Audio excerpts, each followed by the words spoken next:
Lately I've been doing a lot of mosaic work. It's such a meditative process. You know, you're creating a picture out of tiny little pieces. It's funny because those pieces are kind of like pixels in a way. You know, you have the digital concept that's actually applied to an ancient art form. And I find that I can work on a mosaic for hours and hours and not even realize I'm doing it, because it's almost like putting together a puzzle. Usually when I approach a mosaic, I lay out all my colors around me and I begin to come up with a color scheme for what I'm going to do. So obviously that's driven by the image, although sometimes I'll exaggerate colors. But the thing about mosaics is that even though the images might look detailed, you're actually having to simplify. You have to distill it down to almost its essence before you can approach it, because the amount of detail you can get in a mosaic is not that great. The eye puts it together afterwards. You're actually trying to convey what the essence of the image is.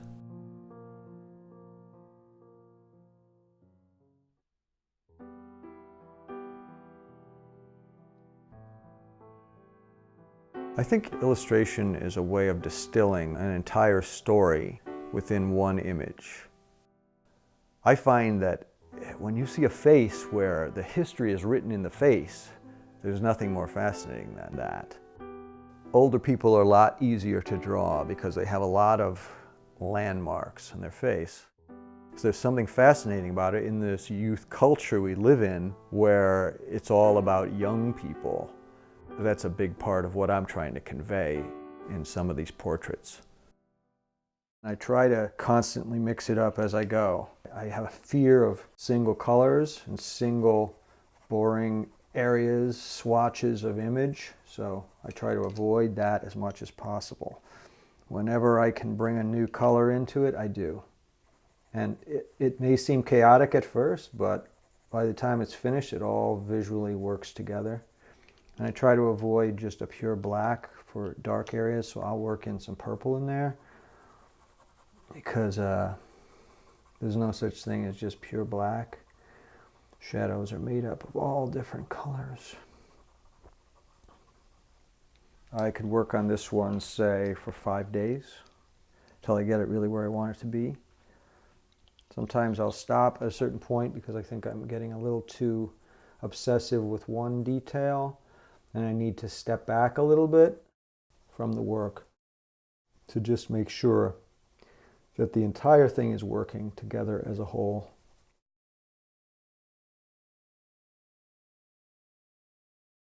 The difference between, you know, the commercial work I do and the work I do for myself, I think, is that when I get commissioned or I get hired by a client, it challenges me to come up with visual solutions for things that I might never have considered, because the client is pushing you to places where you don't normally go.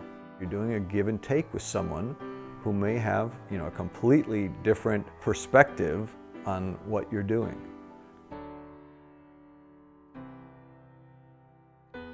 I like to think of myself as an intuitive artist in a way, but also a subconscious artist.